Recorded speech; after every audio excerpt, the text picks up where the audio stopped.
एक पार्टिकल को 40 मीटर पर सेकंड की स्पीड से फेंका गया है, जो कि हॉरिजॉन्टल के साथ 60 डिग्री एंगल बना रहा है। तो पहला सवाल पूछा है कि जब वो हॉरिजॉन्टल के साथ 37 डिग्री एंगल बनाएगा तो उस वक्त उसका स्पीड क्या होगा। Find speed when velocity of particle makes angle 37 degree with horizontal.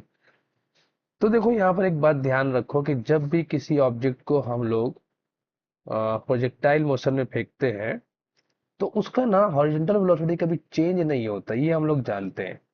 अगर यहाँ से 60 डिग्री एंगल बना करके फेंक दिए हैं तो ये जाएगा और हर पॉइंट पे एंगल तो चेंज होगा, लेकिन यहाँ पर जिस हॉरिजॉन्टल वेलोसिटी जो है इनिशियल यू एक्स, ये हमेशा सेम रहेगा।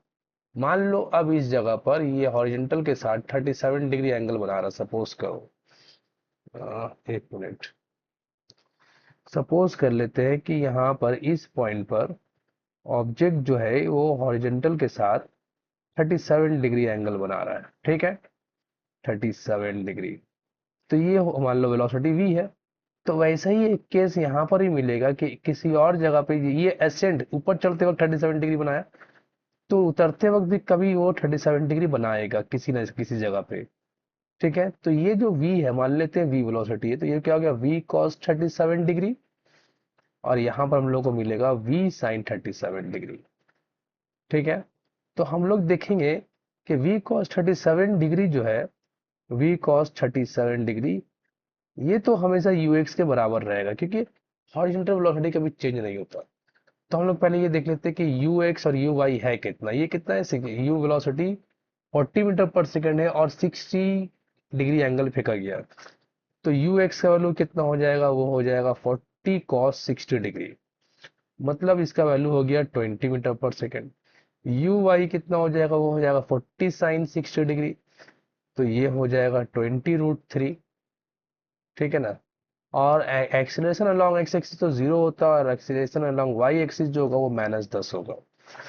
तो v cos 37 अगर हम लोग यूज निकालना चाहें तो v को छोड़ दो, cos 37 डिग्री 4/5 होता है। ux कितना निकला है, 20। तो यहाँ से हम लोग बोल सकते हैं कि ये 5 हो गया, तो वेलोसिटी जो होगा वो 25 मीटर पर सेकंड होगा जब एंगल 37 डिग्री बनेगा। अब हम लोग बात करते हैं दूसरे number, find the time for above this situation. ये तो हो गया, तो इसका आंसर कितना आया, 25 मीटर पर सेकंड, पहला वाला का।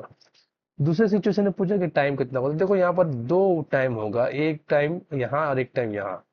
तो हम लोग दो टाइम निकालेंगे, लेकिन यहाँ पर ध्यान देना है कि इस पहले वाले T1 पर यू वाई वी वाई ऊपर है, और दूसरे वाले T2 पर वी वाई जो है वो नीचे होगा। तो वी वाई का वैल्यू हम लोग जहाँ वी साइन 30 डिग्री लिखते हैं, और v का वैल्यू हम लोग निकाल चुके हैं 25 डिग्री। तो पहले हम लोग बात करते हैं T1 के बारे में। तो T1 equals to change in velocity, final velocity minus initial velocity. तो v sine 30 degree minus u y initial velocity by acceleration, मतलब g। तो देखो v का वैल्यू तो 25 है भाई, 25 इंटू 1/2, और यू वाई जो मेरे पास है वो है 20√3। ठीक है, ये तो ठीक है, बाय -10। इसको हम लोग अगर सॉल्व करते हैं, इसका वैल्यू कितना आएगा, ये 25 1/2 कैसे, साइन 37 डिग्री था ना ये, तो ये तो आएगा मेरे ख्याल से साइन 37 डिग्री 3/5 आएगा। तो इसको कैंसिल करते हैं अगर, 5 तो ये 15 हो जाएगा।